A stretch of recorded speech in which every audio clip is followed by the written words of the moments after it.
2, 1.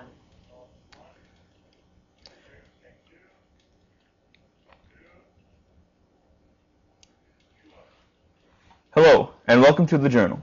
On today's show, we'll have a political tale and a heartwarming story about a Star Wars fan. A wonderfully woven tale of weddings and divorce rates, a fantastic spin on the TTC from a Chinese perspective. And we'll take a look at various ways to get our stress lives released and feeling great, and we'll also take a look at the horrid facts of the Freshman 15. We will also profile one of Scarborough's own, Dane-E-O. And lastly, a talented karaoke singer, Casey, will sing for our show. Stay tuned.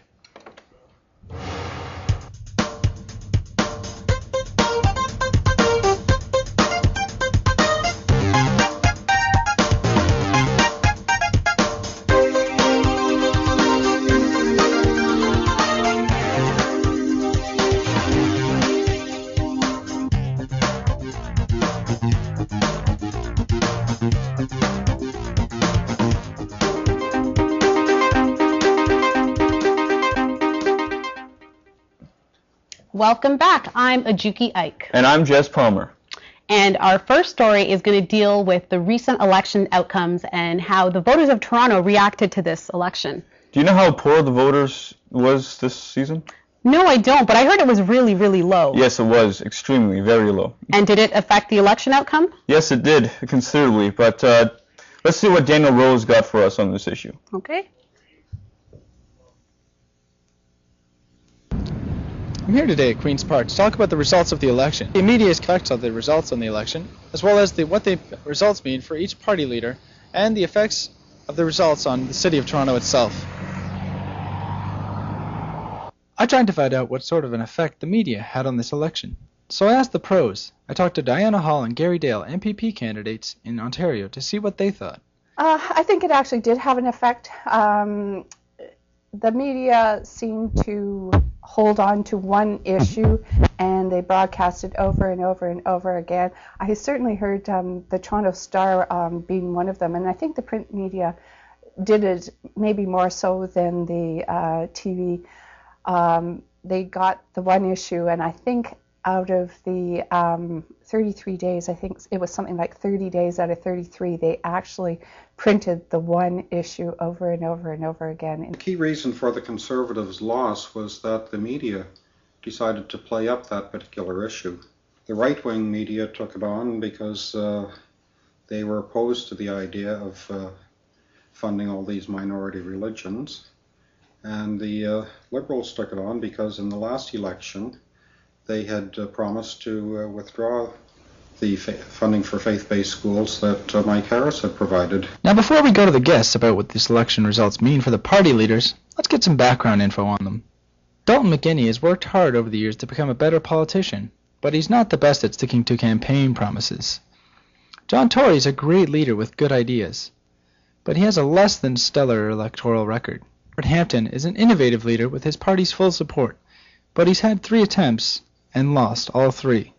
People within the NDP solidly support Howard. They like him as a person, they like him as a leader, they like him as a politician. On the other hand, he's had 3 kicks at the can now, and he's got to be asking himself personally, am I willing to put up with this for another 4 years? I think Howard Hampton will probably stay on. I don't see any other leader up and coming that people are pushing forward. He's certainly, he's been a good leader for them, and I think that he'll probably stay. John Tory has not had a lot of electoral success. When you're the Conservative Party, you're going to be looking at, is this leader going to take our party back to power? On the other hand, the Conservatives do need someone that can bring back the spirit in the party of the old Bill Davis days. And John Tory probably is one of the few people within the Conservative Party right now that has legitimate shot at being able to do that. So he has a bit of building to do, rebuilding to do, finances, debt to pay off, and I think he wants to do that. And I truly believe he does right now. He's committed to staying on as the leader, and Well, one of the things for sure is making sure that faith-based funding never sees the light of day again. I asked Diana and Gary what they thought the future would be for our province with 4 more years of Liberal leadership. I think Canada is about to enter a new era in politics that's going to be moving away from the idea of political parties in general.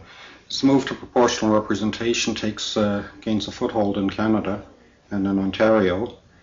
We're going to see probably a proliferation of smaller parties organized around specific issues that can then come together on specific topics to pass legislation. Support for your particular positions within the population becomes more important.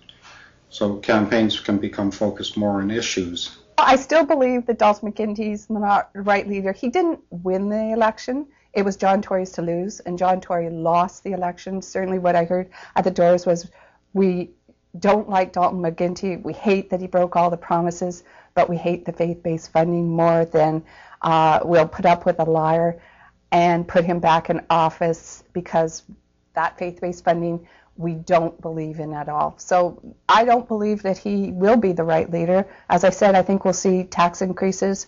I think we'll see that he has difficulty managing the economy. And I think in the end, he'll be around in 2011, but I don't believe that we will be in as good a shape as we could have been. With topics like waiting room times and environment being overshadowed during elections, let's just hope that eventually someone in here will talk about them and try and make a difference like Diana Hall and Gary Dale do every day. And next election, get out there and try to make a difference yourself, so this doesn't happen again. Alright, phone. Turn the bumper. 5, 4, 3, 2. Well, I hope in our next voting season we have a more active voters turnout. Well, up next we have a Star Wars fan who's not only in it for the fashion, but also because she has a sweet spot for Chewbacca. Let's check it out.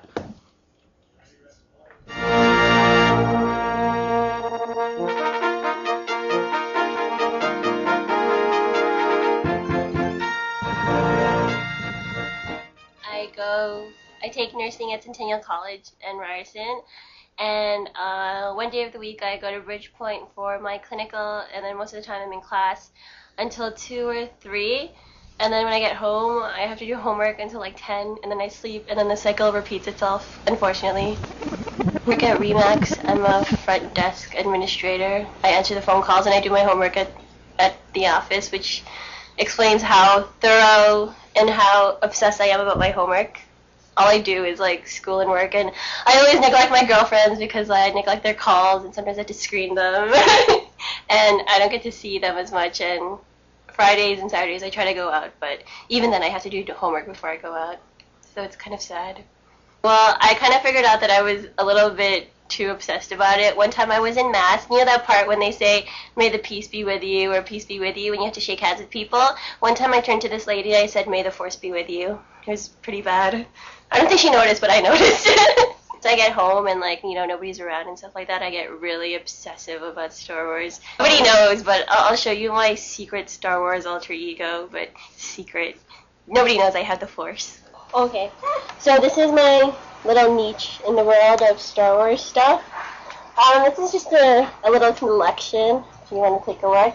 It's pretty small compared to all the other collectors out there. There's an actual website that I belong to where you get to take pictures of your stuff and you post it online, but it's pretty small. I've been collecting these toys. Well, I've been collecting these toys since episode 1 came out, so around 1999, 2000. The R2-D2 is a Puzz 3D, and it took me and my brother 6 months to make it, and we had to put a layer of super glue and water over it so that it would stay because it kept falling apart.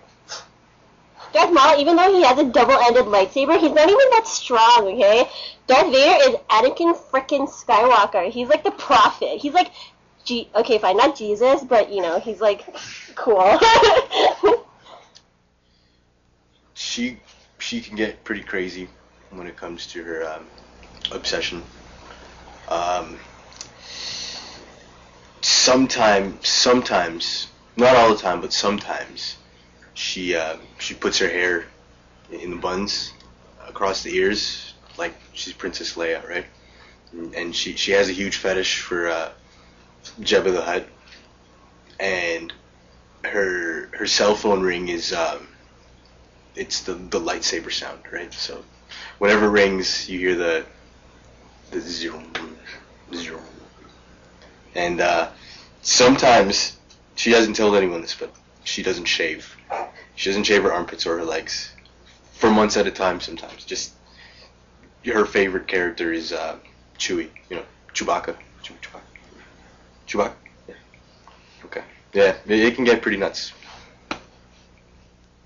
She's nuts. Sometimes, like, he gets pretty pissed off because I'll always pretend to do Jedi mind tricks on him. Like, I'll tell him, you will pay for my dinner. But then he'll be like, are you stupid? It doesn't work on me. You don't have the Force? And I'll be like, yeah, I do. I have the Force. But I'll be like, no, you don't. I'll be like, fine, F you. And then I'll walk away. If I were a real character in Star Wars, I'd be part of the Jedi Academy, and I would be the ones with the highest midichlorian rate. Midichlorians are like chemicals in your body that the Jedi use to determine whether you have Jedi skills or not. I have really high ones because I'm a Master Jedi. So, yeah, I hope you guys enjoy my collection, and may the Force be with you, and remember, Obi-Wan Kenobi and Yoda are always there when you need them.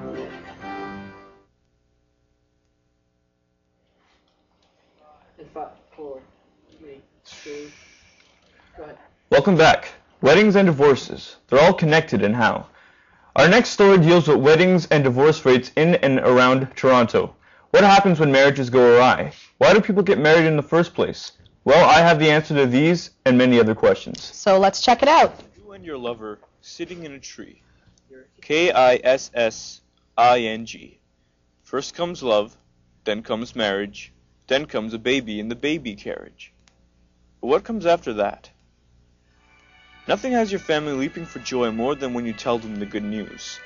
We have witnessed generation after generation of our sons, daughters, brothers, sisters, cousins, and friends undergo the exciting, life-altering event. Sure, it's a happy day with adrenaline running so fast blood vessels are about to explode. And that's just your parents. But it is now becoming harder and harder for us to predict what the future holds for newlyweds.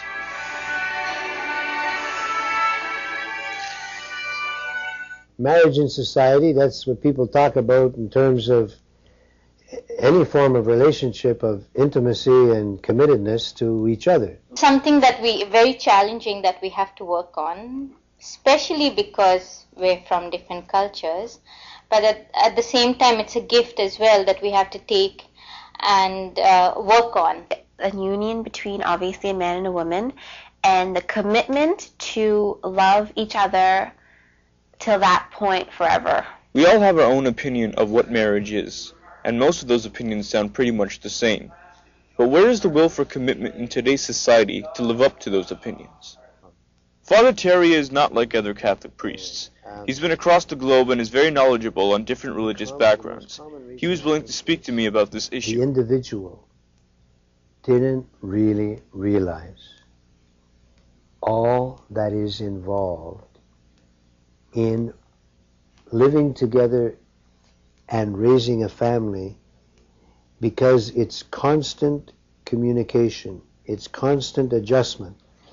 Because in the official marriage of man with woman, we're dealing with two profoundly different cultures. Jawed Ali, a Muslim, and Vivian de Cruz, a Catholic, have now been married for 10 years and are currently raising a 10-year-old son and a 1-year-old daughter. Basically, marriage is something you have to feel it really, really strong in your heart. And I think when you feel it, you find the right person, then I think that's where you need to make the commitment. And it is not and you just... have to be ready to accept each other for who they are, for who you are, ready to do that, and also be prepared for the worst. Be prepared for all the challenges and all the difficulties, and as long as you're strong enough to go through it, you'll be able to move on. With the divorce rate so high, we often wonder what has happened in our culture over the past few generations.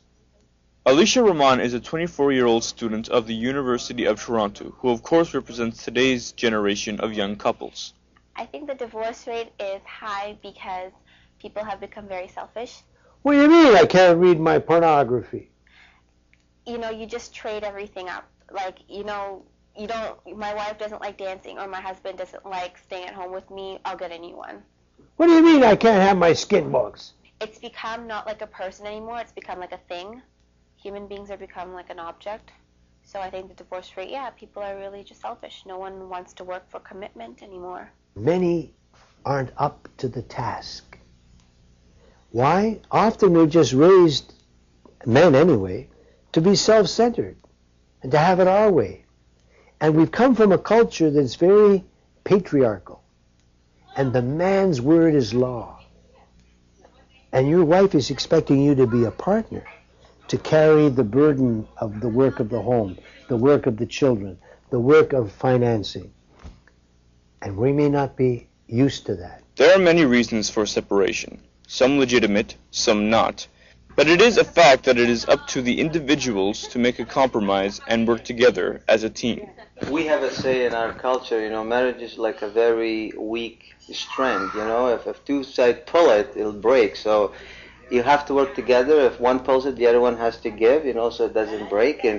And that basically, we worked it out, and we're learning every day. Every day is a learning process for us. It'll never be clear whether society can change the way they perceive love and marriage. See, marriage is not just about love and you know, how you feel in your heart too. Marriage is always about work. It's constant work and dedication. And the more you put the hard work towards it, and the more harder you work through it, the stronger the marriage gets, and you have a stronger and marriage. actually I think the harder you suffer, the stronger your marriage gets. Is it something necessary?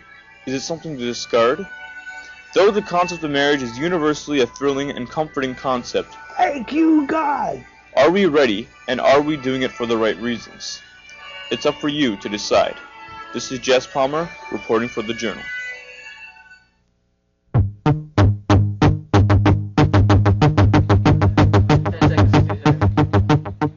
5, 4, 3, 2, 1.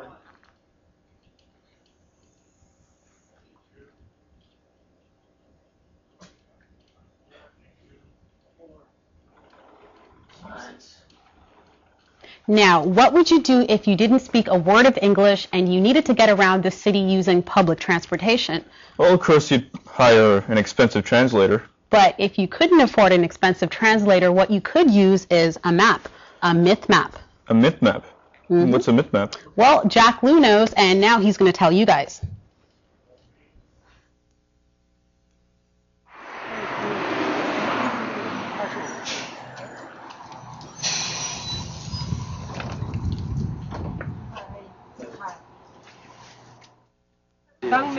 Yeah, I go past Steele's and I go to Don Mills Subway. Don Mills Subway. Yeah. Don Mills Subway. Yeah. Thank you. Okay, you're welcome. Do you understand which station you want to go? Which station was it? Don Mills. Don Mills Station. Yeah. Although you may not notice, Miss Soon can't actually speak English. So how did she get her point across? The secret lays in the map that she holds in her hand. The map was made by her and her husband. 当时想出去，语言没有。 When I just came here, I wanted to go to the other places, but I can't speak or read English, so it's very hard for me to get around. It's very boring to stay home too long. I'm always eager to go outside. Thus, I have to find a solution for me. 找一个解决的办法。最后找到这个图以后呢，我就跟 Finally, I got the map, and I thought maybe my husband and I could make a new TTC subway map with both Chinese and English. 把它翻译成让中文中英对照的。 This isn't a common TTC subway map. First, they got a standard map, then asked people who speak English very well to get the correct pronunciation of each station's name. After that, they wrote English names down with Chinese words, meaning they used Chinese to pronounce English names. It sounds complicated, but it works very well for people who can't speak English. 这个问题不是别的，主要是中英。 The most challenging problem is how to match the names with Chinese and English perfectly, so we Chinese old people can read them and the native speakers can understand them as well. We even went to the subway station to hear the English sound that the driver spoke. 我们 Also, I asked my granddaughter, who is 8 years old now, and her English pronunciation is perfect. I also asked my niece and my daughter to get the correct pronunciation, because everybody has different accents, so sometimes I get really confused. After translating everything, they began to draw the new Chinese version of the TTC map. They started in 2001, and they eventually finished the project in January of 2005. 我这画的稿呢，大概7、8次。 I drew more than 8 drafts for this map. After I briefly explained this map to a Chinese person who just came to Toronto, basically he or she won't be worried about the transportation. 不心慌了。 Miss Soon and her husband never thought the map would reach so many other people. But just after it was made, many friends excitedly asked to use it.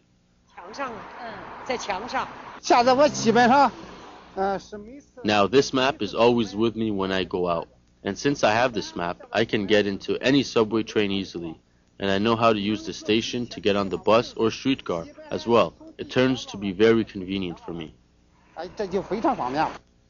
When I just came here, I didn't even try to catch a TTC bus or subway. Later I got this map, and gradually I became familiar with the whole subway system.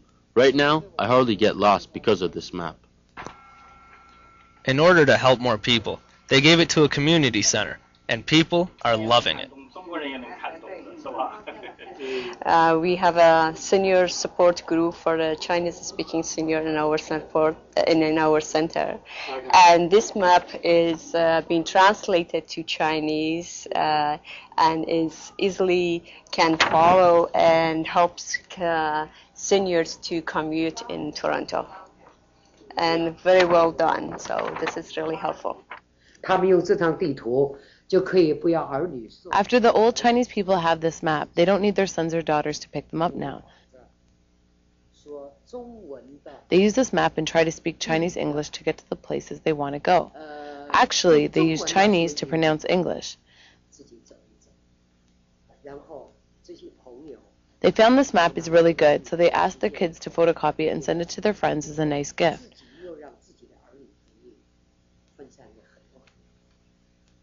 I think this map was photocopied at least 1,000 times in 2 years.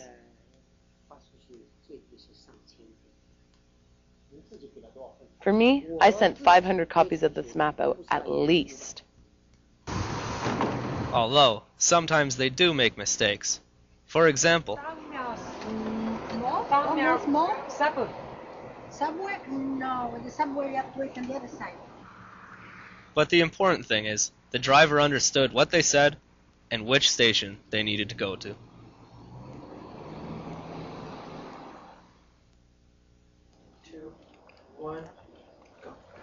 Up next, a story of stress, constant worry, and pressure from school, work, and family life, and the desire to be able to relax even at your outmost stressful moment. Debbie Alford reports.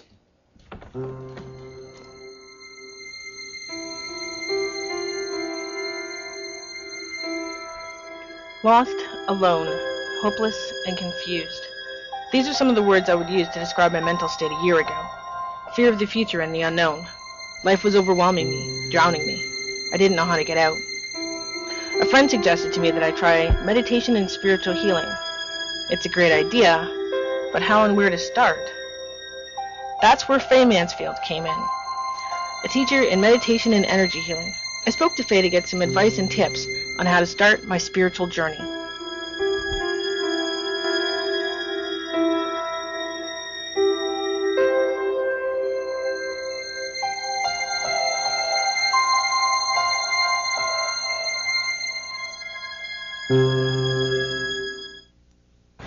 I had taken meditation classes myself at a spiritualist church, and they found out that I was a teacher.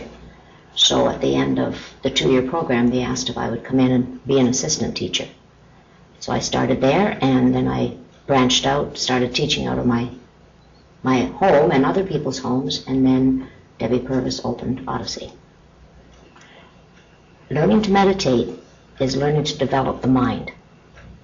So for certain it's going to help you, because the more things that you can do that allow you to control your mind, the better off you're going to be. Here's a little thing that you can try. Try stopping worrying. Now, I think everybody knows how hard it is to stop thoughts that are worrying thoughts. When you learn to meditate, you'll learn to do that. You learn to quiet the mind, relax the mind. That way, it's as if you're tackling everything in life from a fresh point of view, and you've got new energy, you're more vibrant, so it stands to reason it's going to help you in your life.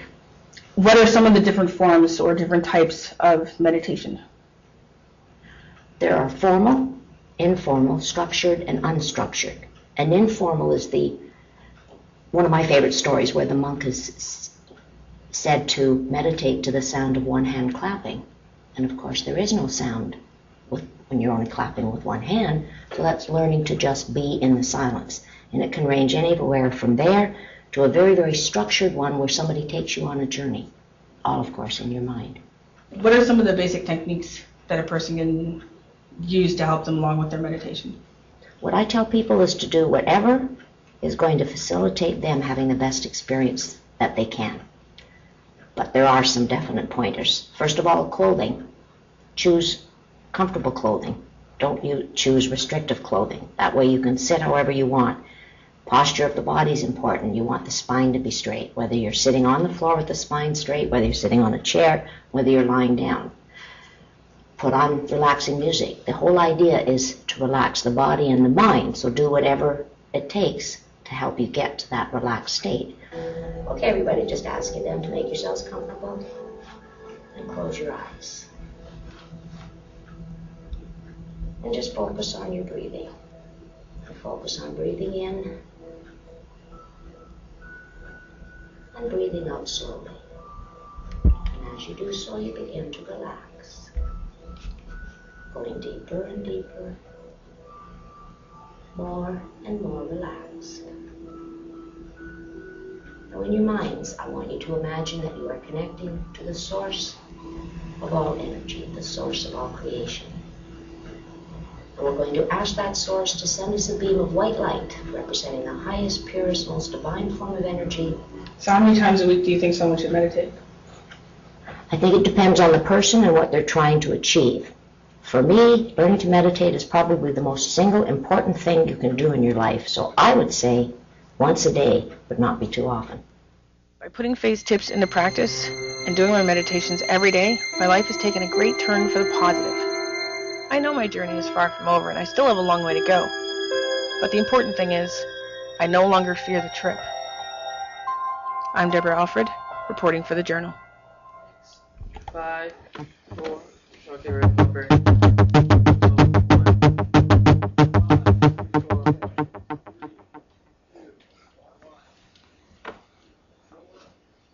Now, have you ever wondered why you might have gained a couple of pounds here or there when you started college, and also thought of ways you might lose this weight? Well, I know I have, and speaking from experience, when I joined this college, I think I packed on a couple of pounds, unfortunately. Really? Mm-hmm. Well, I guess it kind of, well, okay. You know what? Mark Bullock has a story that talks all about this, and it's called The Freshman 15. Why don't we have a look at that? Sure. Okay. Hey guys. With many kids graduating out of high school and going into colleges or university, many are worried about gaining the freshman 15. This is a myth that states that they'll gain an extra bit of weight during their first semester. So I found myself here at Good Life Fitness, where I met a guy named Dwayne Higgins, who's a personal instructor, and I got his opinion about the freshman 15.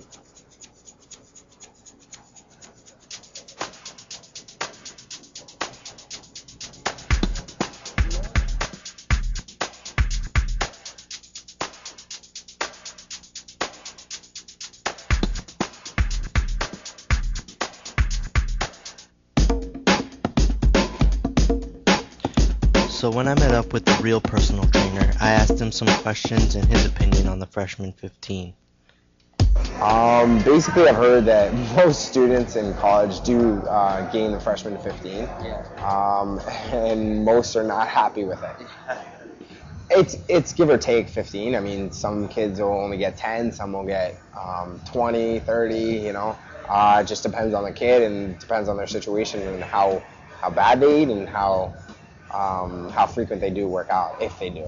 Do you think stress is a big factor? Definitely. I mean, they're thrust into a new lifestyle where they gotta study, grades count, and I mean, just the fact that there's other boys and girls there. I mean, it's something that is definitely difficult for everyone to get their head around. Do you think their lunch menus and stuff like that, they're a big part of it, or their eating habits? Definitely. I mean, in the lunchrooms, I mean, it's easier for the lunchrooms to provide fast food as opposed to providing meals that aren't as quick and maybe would take more time. The students are just finished class, they got to get their lunch quick and they got to go back to class. So for them to have fast food is obviously better for them, and it's actually more money for them because McDonald's or Harvey's is better than, say, Qdoba. You know, so. What would you recommend out of the fast foods for students to eat? Fast foods, truthfully, I believe that whatever you put in, if you take it out, or if you take out more than that, then you'll lose weight or stay the same. So I think that if you go to McDonald's and you take out whatever you would put in, then you should be fine. If I were to choose anything, I would say Subway. Subway's fairly decent, yeah. Dwayne also wanted to show us some exercises that we could do at home to keep fit. Alright, some first exercise is wall squat. So basically it's just like this.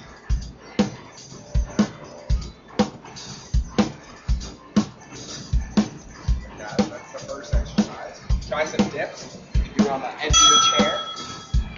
So you hold yourself just like this. And dip down. Just like that.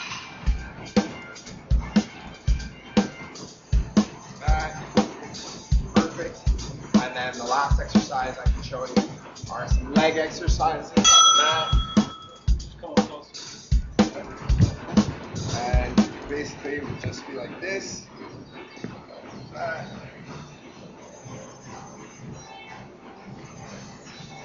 Another one. That.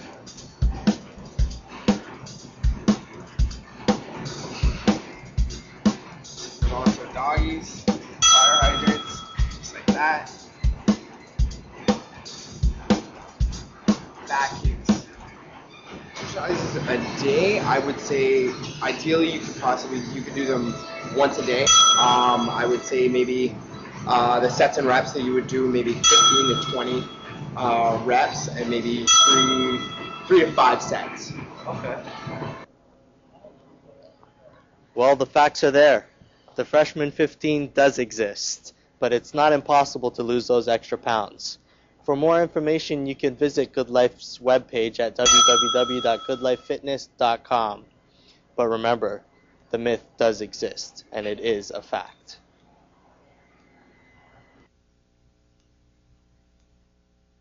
Three, two, one. The GTA is full of talented people, and Scarborough's own Dane-E-O is having great success in his career. He started as a rapper and has been in various TV commercials. He also hosts his own radio show. Chris Esconde has the scoop. You don't know. Youngblood's got no sense of history. This is the sound of a Canadian hip-hop classic. This song, Dear Hip Hop, was his first solo single and what got his foot in the door in the music industry. Daniel Feraldo, aka Dane-E-O, is considered by many as one of Canada's best lyricists. He started performing at the age of 13.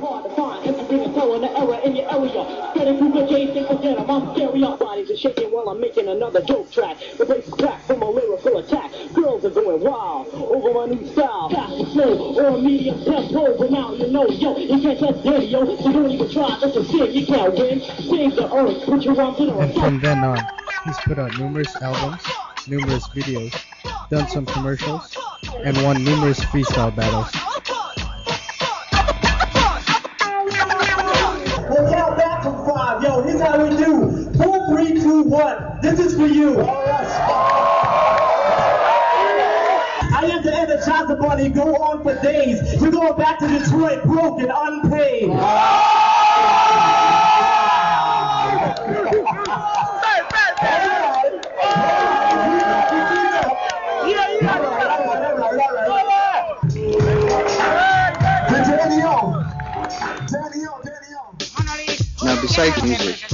also loves wrestling. Dane-E-O loves wrestling so much that in his video, for the Toros, he was actually in the ring.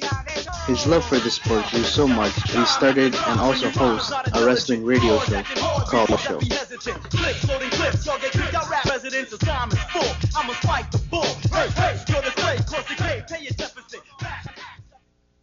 Ladies and gentlemen, boys and girls, children across the Osho Nation, welcome to a Halloween edition. Welcome to the Osho. You're not a pro. You need to be able to talk right all through that. It's like backups, ad-libs. This guy likes ad-libs every week, right?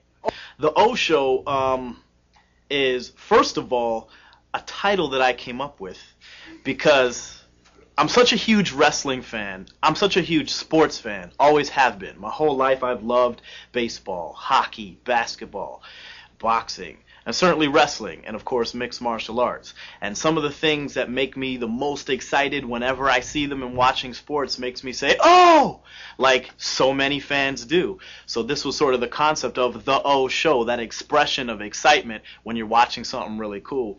My boy Dane-E-O and I basically would just sit around either in person, hanging out, or on the phone, and we talk about wrestling or we talk about mixed martial arts. And we would just sit there and have conversations and make each other laugh. And we'd be like, I remember one day we just said, you know what? People would find these conversations entertaining. You just don't go party. Yeah, and my other half is at home reading some National Geographic. Wow. RJ, you got to get out and party more, bro. The Marty Jannetty, the Osho, is living like Marty, or of the Wild Stallions is living like it, man. Because Shawn Michaels used to sit at home and politic, and Marty Jannetty was out living the life. Hey, wait a minute. What would Jannetty do? Not what would Jesus do. What would Jannetty do? And I did just what he would have done. Wow. I don't know if that's the best. A lot of what we're saying, we should put out there as a product, and almost as a joke said we should establish a website and create this show, and, you know, the O Show should be what it's called. And next thing you know, he calls me up and said, yep, I want to register the name, so we own the osho.com. And from there, it just turned into what it is now, which is a weekly internet radio show, daily articles, interviews, and we perform live at wrestling events as play-by-play and color commentators. So we've already taken it to a level we didn't even expect within 2 years. It's not even 2 years old yet. And just like any other show, there's always conflict. Not the one belt that has lineage as being the biggest title in the world. Did you not see the finish of the match? I don't give a DQ finish. Dude, you're missing my point. Fuck you! Ow! Penny, yeah, come over here, huh? Right down, come it. Get up there. Challenge. He's from. No, chop me now. No. Let's wait till next week. Next week, guys. Chop me now. He's your violent. Next week. With the Osho getting more popular in terms of internet fan base, Dane-E-O hasn't forgotten about his music. I work at 24/7 because it feels like it. There's times where I'm working well into the morning. I could be writing lyrics. I could be writing articles. I could be checking emails and returning them or whatever. And as it relates to the music, right now I am about to begin a new project, but I've just currently put out a mixtape. DJ Law presents The Art of Lyricism, Dane-E-O's Finest. Almost forgot my own title, which is like a best of CD, like 30 tracks that I just put out. So a lot of the work that I'm doing has to do with promotion. So as far as what I'm doing in music, you know, one of the reasons why I work at 24/7 is it's not just about being an artist.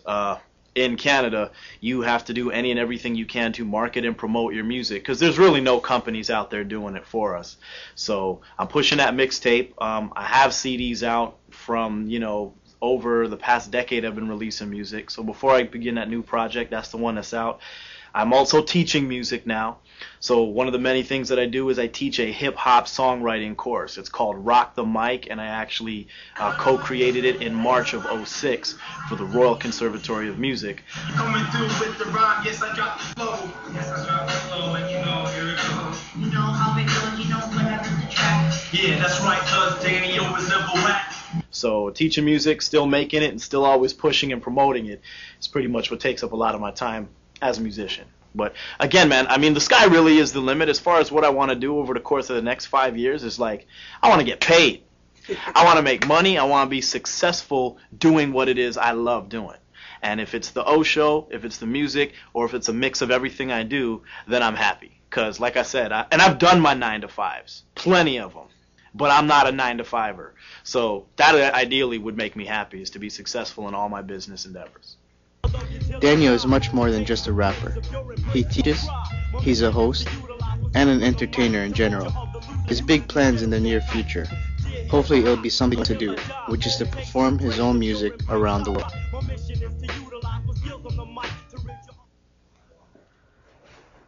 And welcome back to the show. Today with us we have a wonderful karaoke singer named Casey, and recently she won second place at a karaoke singing competition. So she's going to sing for us today the song that won her immediate local stardom. So are you ready, Casey? I'm ready. Okay, ladies and gentlemen, here is Casey.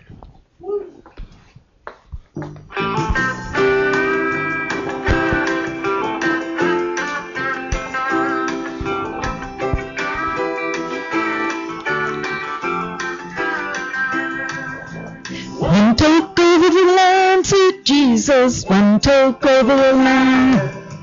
Sitting downtown in a railway station, one toke over the line.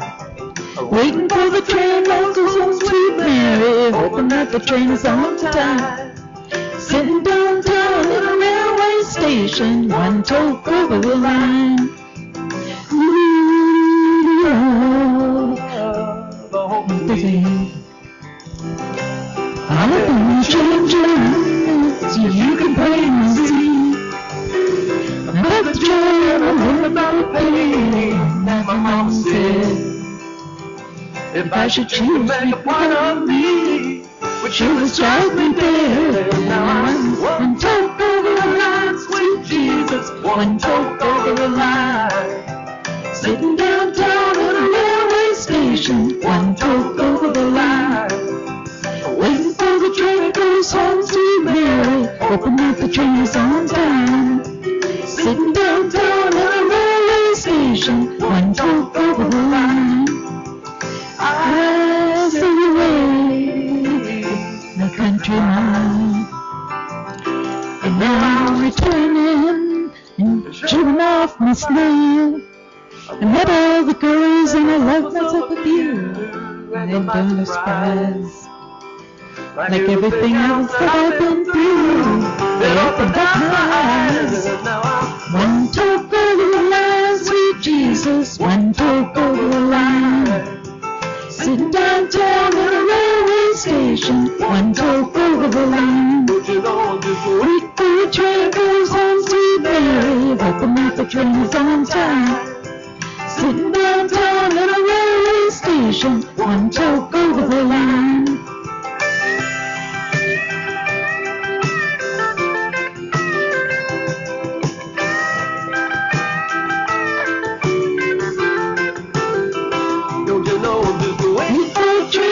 Home, sweet Mary, hoping that the train is on time. Sitting downtown in a railway station, one toke over the line. I wanna be one toke over the line, sweet Jesus, one toke over the line. Sitting downtown in a railway station, one toke over the line.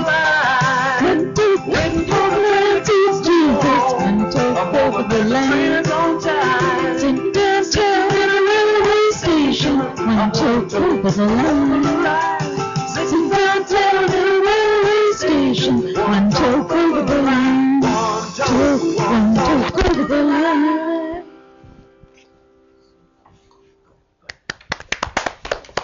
One toke over the line. How was that? Can I be a karaoke singer? Oh, do I have yeah. what it takes? You do. Awesome. That Well, sounded better than what I did. No, you did great. Thanks so much for joining us today. And that was the Journal. So we'll see you guys next time. All right. Bye. Bye.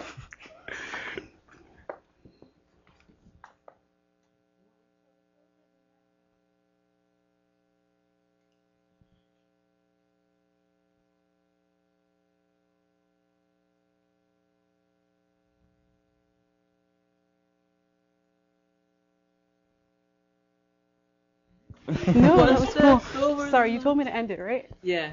Okay.